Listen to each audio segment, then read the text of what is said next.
La gastroparesia es un trastorno que afecta a las personas con diabetes tipo 1 y tipo 2, en que el estómago tarda mucho en vaciar su contenido.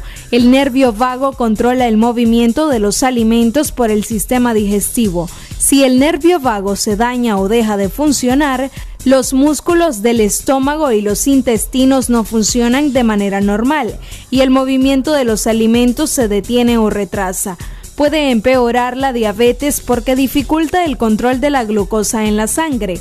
Cuando los alimentos que han quedado rezagados en el estómago finalmente pasan al intestino delgado y se absorben, el nivel de glucosa se eleva.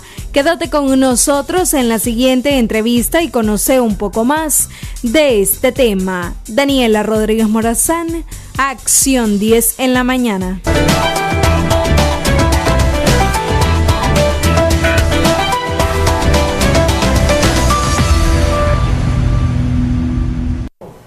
Bueno, y seguimos con más en Acción 10 en la mañana, amigos y amigas televidentes, siempre en nuestro segmento de la consulta con el especialista. Muchos temas de su interés, el doctor Javier Bravo, nuestro médico diabetólogo, y está con nosotros aquí en Acción 10 en la mañana para conversar un poco de esos trastornos digestivos que pueden haber en los pacientes diabéticos, sobre todo esta característica, ¿a qué se debe? Usted que nos está viendo a lo mejor lo está sintiendo, siente que no hace una buena digestión de los alimentos, ya nos va a explicar nuestro experto hoy día. Doctor, gracias por venir al programa una vez más. Coméntenos, ¿esto es bien frecuente en todos los diabéticos o en algunos casos nada más, o incluso puede presentarse en personas que no tienen diabetes?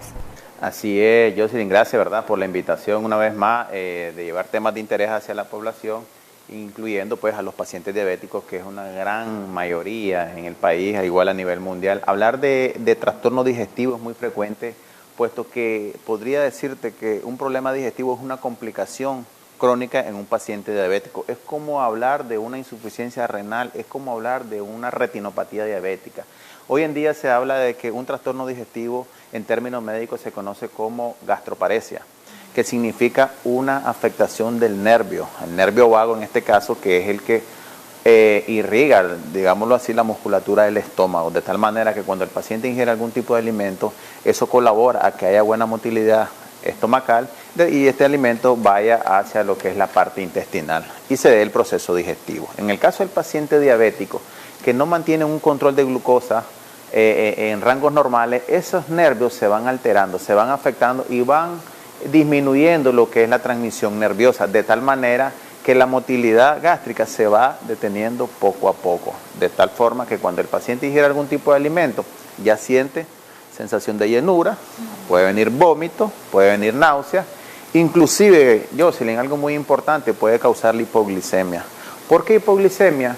Que es el bajón de azúcar, porque el alimento está en el estómago, el paciente comió, pero ¿qué pasa? Hay un retardo en el vaciamiento gástrico. Cuando ya llega al intestino, donde debe hacer su absorción para que entre la glucosa a la sangre, este paciente mantiene su glucosa baja, de tal manera que cuando se chequea su glucosa, observa un bajón de azúcar y si ese paciente se pone insulina, obviamente baja más. Pueden haber náuseas, distensión abdominal, y si esto que usted nos ha escrito ocurre solamente al ingerir algún tipo de alimento o en su mayoría con todos los alimentos. Más en los alimentos de costo de absorción, por ejemplo los alimentos grasos, los carbohidratos, los almidones, que normalmente cuestan un poquito más en el sistema digestivo. Entonces estos pueden generar que se retarde pues en lo que es la absorción y en lo que es lo que es la parte de que lleguen pues directamente al intestino. Náusea, sensación de llenura. El cardinal es sensación de llenura. El paciente come un poquito y cuando ve ya está lleno.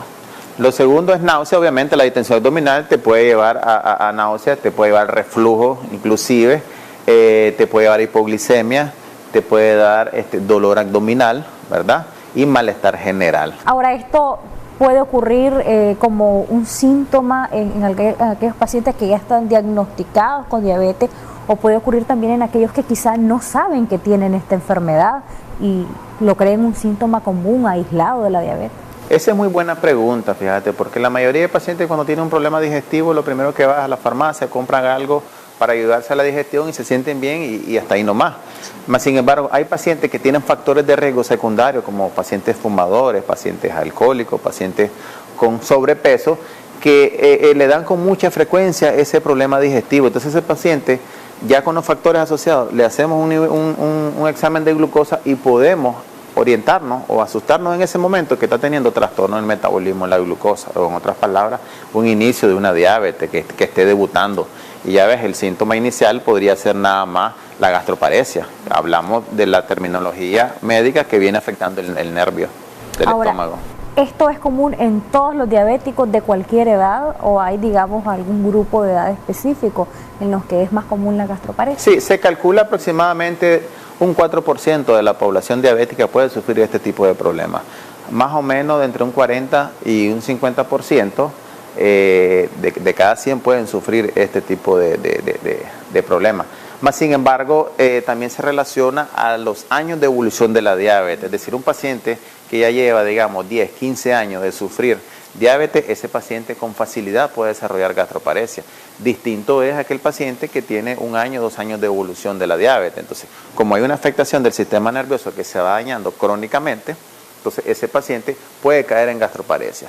En otras palabras, hay que pensar siempre que si el paciente tiene 15 años o 20 de evolución de diabetes y ya te está acudiendo por problemas estomacales, ese paciente es candidato a una gastroparesia. La ingesta de la metformina, otros fármacos, medicamentos para la diabetes, puede tener influencia también en que el paciente pueda padecer de gastroparesia, porque hay pacientes que dicen, yo antes no tenía este problema estomacal, pero apenas estoy tomando determinados fármacos, estoy sintiendo este problema. Fíjate que esa pregunta que me hace es muy importante, porque si nosotros nos recordamos en un momento dado que dimos la charla sobre el uso de la metformina, este tiene efectos secundarios a nivel intestinal, como son cólicos, retorcijones, inclusive sensación de llenura por el uso excesivo de metformina o digamos dosis alta de metformina.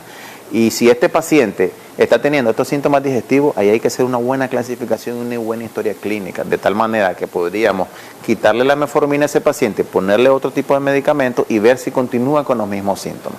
O si no, pues hacerles exámenes secundarios como una endoscopía digestiva para verificar si ese paciente tiene alguna gastritis, ¿verdad? Y hacerle un ultrasonido, digamos, abdominal para ver si no tiene un problema del hígado también o un problema del páncreas, puesto que todos esos órganos se encuentran ubicados en el área estomacal y te pueden dar problemas de este tipo, porque por ejemplo el páncreas, la vesícula y el hígado producen enzimas que cuando uno come hace que ayude a la digestión. Una vez que identificamos, doctor, que el paciente con diabetes tiene este problema, ¿cómo se puede tratar? ¿Cómo se puede ayudar al paciente a tener una mejor calidad de vida y hacer más llevadero esto? Pues hacer una clasificación también de la alimentación que está ingiriendo.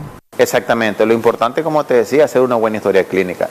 Decirle al paciente que se acerque hacia el médico, ¿verdad?, de cabecera que tengan, que expongan sus problemas.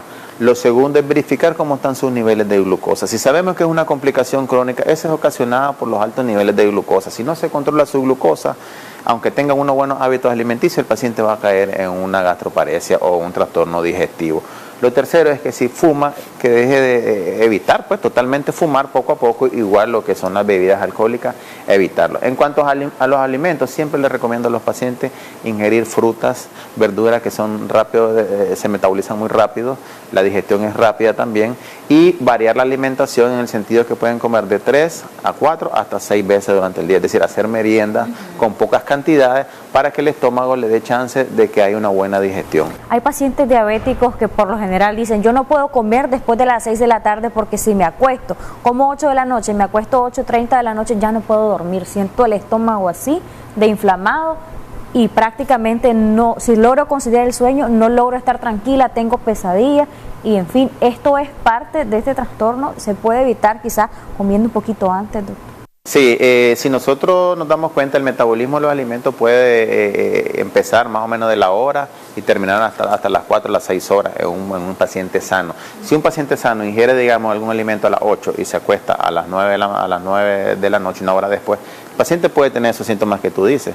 Pero si es un paciente diabético y hace lo mismo, ese paciente va a ser peor. ¿Por qué? Porque su metabolismo es más lento, es decir, su vaciamiento gástrico es más lento. Lo más recomendable es que el paciente coma más temprano, a las 6 de la tarde, y posteriormente se acueste, digamos, 3 o 4 horas después, o digamos, un mínimo de 2 horas, de tal manera de que este paciente sepa lo que va a comer en el momento, algo liviano, para evitar que el metabolismo le dé insomnio, porque sí, obviamente el metabolismo a cualquiera le da insomnio dependiendo de la hora.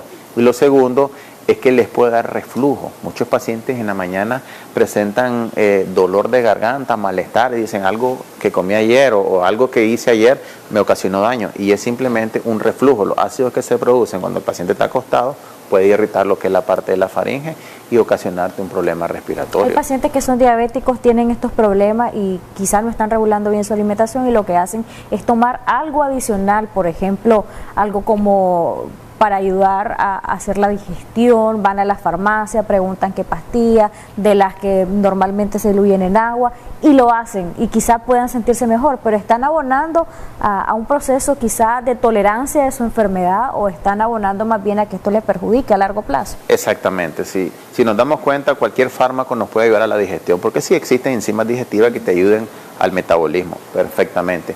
Pero si nosotros nos damos cuenta que ese paciente está sufriendo de gastroparesia, necesita otro fármaco que le ayude a controlar lo que es el vaciamiento gástrico, para que no esté sufriendo mucho solo tomando otro tipo de fármaco, digámoslo así, sintomático, es decir, solo por los síntomas. Entonces, en ese caso, hay que evaluar bien al paciente para determinar lo que es el medicamento que debe tomar para la digestión y el medicamento que debe tomar para la gastroparesia. Y es el médico de cabecera quien lo debe hacer, eso es muy importante. Siempre les digo que tienen que tener su médico, que le consulten de tal manera que el médico les ayude a alinearlos y ver qué es lo que está pasando en el paciente. ¿Dónde lo encontramos, doctor, para esos pacientes que nos están viendo y que deseen saber un poco más de este tema? Y si se han identificado con esta sintomatología que usted nos ha dicho, pues buscar la ayuda necesaria, qué mejor que con un diabético. Así es, yo estoy ubicado de la Plaza Julio Martínez, una cuadra arriba, Colonia El Periodista, Clínica Z Medical. El teléfono es 2223-5351. Tenemos horario de atención de las 4:30 de la tarde a las 6:30 de la tarde, y los días sábados de las 9 de la mañana a las 2 de la tarde. También nos pueden buscar en Facebook, ¿verdad?, como Clínica de Control de Diabetes. Ahí siempre subo artículos relacionados a cualquier tipo de enfermedad de diabetes, y cualquier sugerencia que tengan ahí de cualquier patología, pues con gusto le atenderemos. Gracias, doctor, por habernos acompañado, como siempre, como todos los jueves, nuestro médico diabetólogo en el segmento Consulta con el Especialista. Vamos a corte comercial, regresamos en instantes con más de Acción 10 en la mañana.